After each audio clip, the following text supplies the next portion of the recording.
Schedule क्या होगा। Schedule एक व्यक्ति सबके लिए बनाए, ये तो हास्यास्पद बात है। वैसे तो हर व्यक्ति अपना शेड्यूल खुद ही बनाएगा। एक बेसिक्स आइडिया हम डिस्कस कर सकते हैं, उसको कस्टमाइज करना है अपने हिसाब से। बेसिक बात जो है, डेली शेड्यूल में 3 कंपोनेंट्स का ध्यान रखिए। पहला कंपोनेंट है कि करंट अफेयर्स को बिल्कुल भी मिस मत कीजिए। और मेरा ख्याल है करंट अफेयर्स के लिए आप दिन में करीब 1.5 से 2 घंटे का समय रखिए। इसमें मैगजीन भी कवर हो जाएगी, वेबसाइट भी कवर हो जाएगी। मैगजीन में करंट अफेयर्स के 60 पेज होते हैं महीने भर में, और 60 पेज पढ़ने के लिए अगर आप ठीक स्पीड से पढ़ते हैं, मेरे ख्याल से 2 घंटे में 6 पेज तो ही जाते होंगे आराम से। मतलब आराम से पढ़ने की बात अगर करें तो 10 दिन में खत्म हो जाएगी मैगजीन। 2 घंटे में कितने खत्म होते हैं पेज आपके? 6 नहीं हो पाते। 6 तो बहुत कम बोल रहा हूँ मैं, आराम से बता रहा हूँ। 6 तो कुछ बात ही नहीं है, उसमें तो ज़्यादा ही पढ़ते होंगे। मैं तो बहुत अच्छे से अंडरलाइन करके साथ में नोट्स लिखते हुए उसकी बात कर रहा हूँ कि 6 पेज कर लेते होंगे आप। कुछ लोग 8 भी करते होंगे, 10 भी करते होंगे, कुछ तो 60 भी कर लेते होंगे। बस उनसे कुछ पूछिए मत बाद में क्या क्या पढ़ा है। ऐसे तो कर ही लेते होंगे। मैं कह रहा हूँ गहराई से पढ़ने में आपको शायद 2 घंटे में 6-8 पेज कवर होते होंगे, इससे ज़्यादा नहीं होंगे, क्योंकि उसमें फैक्ट्स बहुत ज़्यादा होते हैं ना उन पेजेस में। जिन पृष्ठों पर तथ्य बहुत ज़्यादा होते हैं, उन पृष्ठों को पढ़ने की स्पीड स्वाभाविक रूप से कम हो जाती है। वो उपन्यास नहीं है कि आप 1 घंटे में 20 पेज पढ़ेंगे। किसी नॉवल को पढ़ते हो अगर आप 1 घंटे में 20-25 पेज पढ़ रहे हैं तो इस समय आप ठीक स्पीड पे हैं। लेकिन करंट अफेयर्स के अगर आप 20-25 पेज 1 घंटे में पढ़ रहे हैं तो इस समय चिंता की बात है ना। 2 घंटे में 6-7-8 पेज ठीक स्पीड है करंट अफेयर्स के मामले में। तो आप ये कर सकते हैं कि मैगजीन में रोज 1 घंटा लगाएं, क्योंकि 1 घंटा लगाएंगे तो भी आप 20-22 दिन में कवर कर लेंगे उसको। और 1 घंटा वेबसाइट पे लगाएं प्रतिदिन। और ये 2 घंटे अलग से रखिए, मिक्स मत कीजिए। जैसे आप तय कर ले अपना शेड्यूल, जो भी आपका दिन भर का शेड्यूल है। अगर आप रात को देर तक पढ़ते हैं या जल्दी सोते हैं, जैसा भी शेड्यूल आपका है, जैसे आप तय कर लें कि भाई डिनर के बाद के 2 घंटे ये, उसके बाद सो जाए, या सुबह उठते सबसे पहले 2 घंटे ये, वो अपने हिसाब से देखिएगा। क्योंकि आपकी जो नेचर है उससे कंप्रोमाइज़ मत कीजिए। अगर आपको रात को देर तक पढ़ना अच्छा लगता है तो वैसे ही पढ़िए। किसी के कई बेवकूफ़ कहेंगे सुबह उठना चाहिए, इससे ऊर्जा बढ़ती है, ज्ञान बढ़ता है, सब बेकार की बातें। बढ़ा लीजिएगा, बाद में बढ़ा लीजिएगा आराम से, है ना। अभी तो पहले अपनी नेचर के हिसाब से पढ़िए। अगर आप निशाचर प्रकृति के, निशाचर रहिए, रात भर पढ़िए, कोई तनाव की बात नहीं है।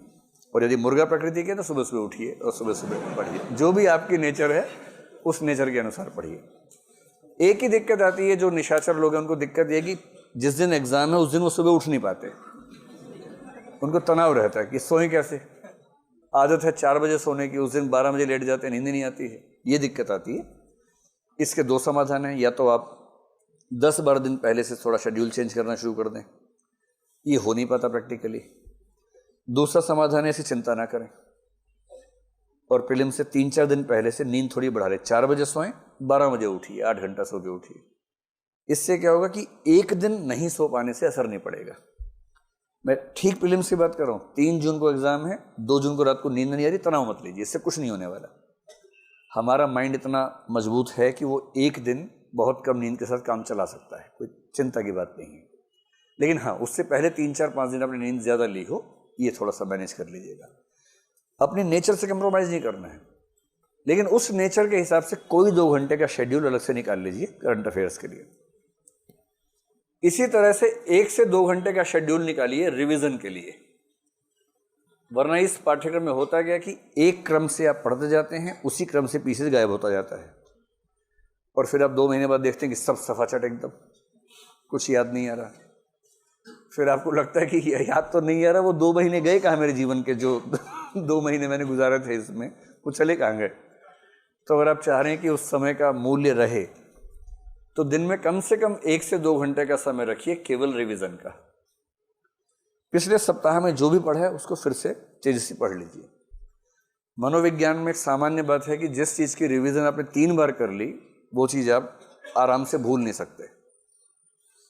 और 3 रिवीजन का मतलब है जिस दिन पढ़ा उसी दिन कर लीजिए। एक बार वीकली रिवीजन, एक बार मंथली रिवीजन कर लीजिए। तो रिवीजन रोज 1-2 घंटे। क्या होता है ना, जब पाठ्यक्रम बहुत सारा हो तो हमें लगता है रिवीजन बाद में कर लेंगे, छोड़ देते, पर ये वेस्टेज है। सारा पढ़ते जा रहे हैं, याद एक भी नहीं है। इससे बेहतर है कि 70% पढ़ा पर 70% याद भी है। तो रिवीजन को बिल्कुल हल्का में मत लीजिएगा, और सबसे अच्छा समय सुबह उठते ही सबसे पहले आप 2 घंटा रिवाइज कर लीजिए। बाकी जो है वो शेड्यूल स्टडीज का रखिए, जो नया नया पढ़ना है। और मेरे ख्याल से अब आप जिस दौर में आ गए हैं, अगर आपकी मान लें कि 3 घंटे की क्लास होती है और 4 घंटे ही हो गए, 7 हो गए, तो आप कम से कम 5 से 6 घंटे और निकालिए स्टडीज के लिए। मैं जानता हूं कि जब बच्चे नए नए आते हैं तो हम कहते हैं कि आप 8 घंटा पढ़िए, 8 घंटा सोइए, 8 घंटा घूमिए। 8-8-8 का नियम बताते हैं शुरू में, और नए नए बच्चों के लिए होता है। अब आप बच्चे छोड़ना है, अब आप बड़े हो गए हैं।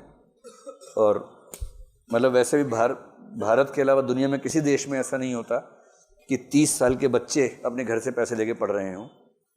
तो जब आपको इतनी सुविधाएं मिल रही हैं, आप फुल टाइमर स्टूडेंट्स हैं और कुछ नहीं कर रहे हैं, तो 12-13 घंटे तो बनते हैं कम से कम।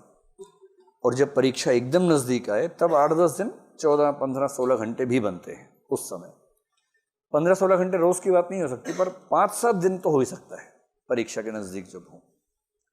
इतना घंटा पढ़ना है और उसमें